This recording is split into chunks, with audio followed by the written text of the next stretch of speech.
dekat atau jauh dari Ka'bah ini adalah syarat tawaf yang disepakati oleh para ulama. Dalilnya adalah firman Allah Subhanahu wa taala, wal yatawafu bil baitil atiq pada surat Al-Hajj ayat 29. Ini pengertian tawaf. Selanjutnya pengertian qaul sahabi.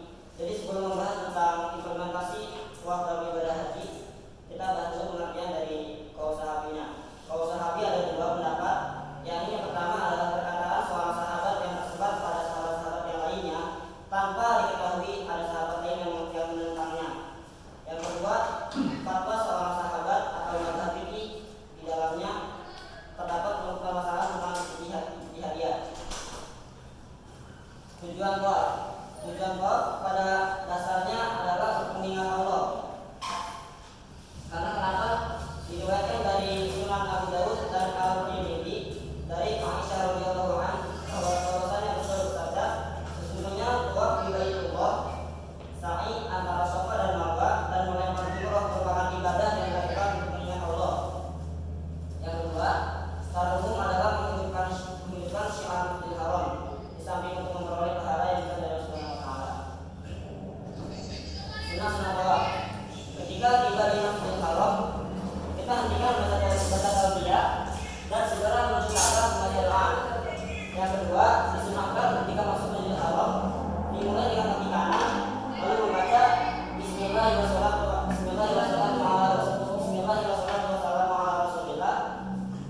Allahumma ftahli abwaab rahmatik.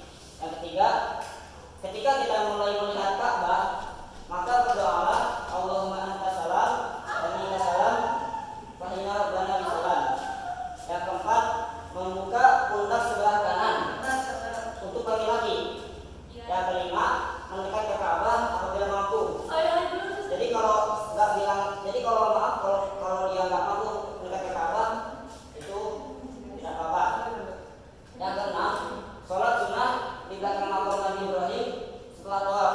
Dalam hadis Nabi Shallallahu Alaihi Wasallam bersabda yang artinya dari Abdullah bin Awfa radhiyallahu anhu, Rasulullah mengerjakan tawaf lalu tawaf keliling Ka'bah dan sholat 2 rakaat di belakang makam.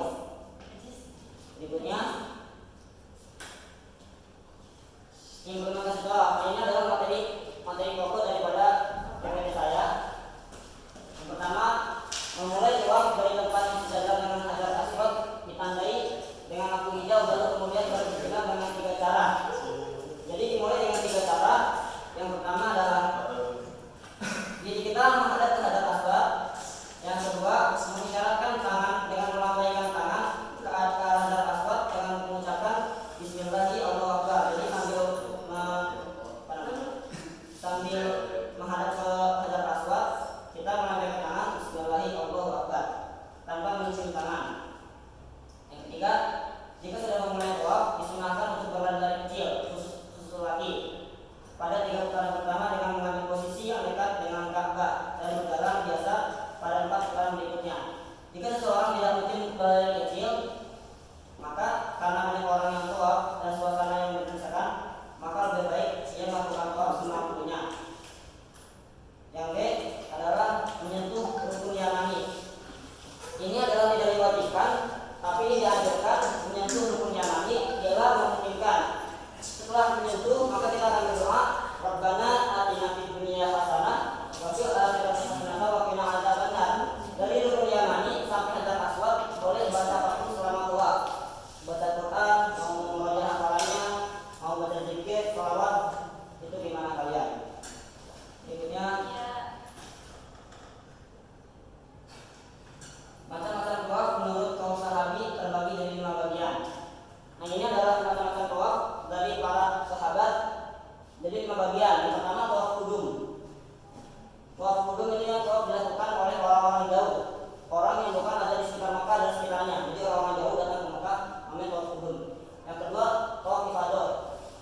Ini dilakukan oleh orang-orang yang haji setelah melaksanakan manasik di Mina, termasuk di Aqabah, menyembelih, bercukur atau memotong rambut, kemudian kembali ke Mekah dan setelah tiba di sana dia bertawaf.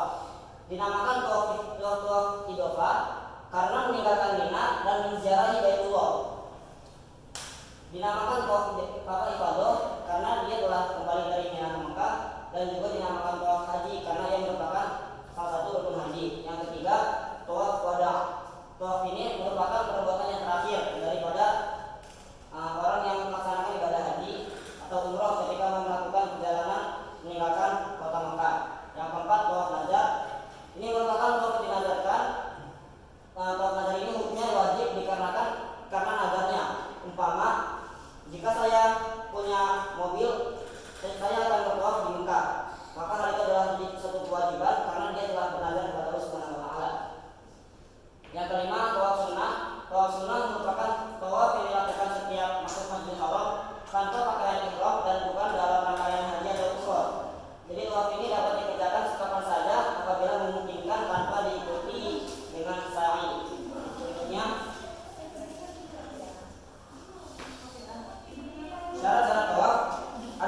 dan Muslim Sahih Bukhari juz 2 halaman 71. Yang kedua adalah suci dari hadas khaybas, yaitu suci dari dua keadaan. Satu pakaian dan dua adalah najis. Ketiga menutup aurat, ini sudah jelas. Keempat, Ka'bah bagi seorang yang melakukan ibadah haji umroh harus di sebelah kirinya, di sebelah kiri bahunya. Jadi Ka'bah kita di sini mengelilingnya, tidak boleh memutar balik. Karena kenapa? Karena harus berlawanan dengan arah dari jam. Yang kelima 7 kali putaran. Yang keenam dilakukan di dalam Masjidil Haram. Oke, sebelumnya jadi teman-teman, Masjidil Haram itu adalah lingkungan daripada Ka'bah hingga keluar. Jadi kalau teman-teman berpendapat cuma lingkungannya di sini aja, di Ka'bah sekitarnya doang, itu salah. Sampai keluar pun namanya Masjidil Haram, cuma dinamanya Serambi, Darat dan lain-lainnya. Berikutnya rukun dua. Rukun dua terbagi menjadi 6. Yang pertama adalah niat badan kita. Nah ini yang paling penting ya, karena nama amal niat. Ketika kita niat, badan sejajar dengan hajar aswad yang ada lampu hijaunya. Di mana rincinya saya juga belum tahu karena saya belum pernah ke Mekah. Ya kan? Yang kedua, tawaf dengan jalan kaki. Tadi kan dianjurkan dengan jalan kecil bagi laki-laki untuk 3 putaran awal. Tapi kalau kondisi yang mendesak tidak apa-apa, saya tidak melakukannya. Yang ketiga, memulai dari hajar aswad. Yang keempat, menjadikan Baitullah di samping kirinya. Yang kelima, memasuki Hijr Ismail dalam tawaf. Jika seseorang tidak memutari Hijr Ismail sehingga Ka'bah berada di sebelah kirinya, sementara Hijr Ismail ada di sebelah kanannya, maka dia harus mengulangi gerakan itu. Paham? Paham ya?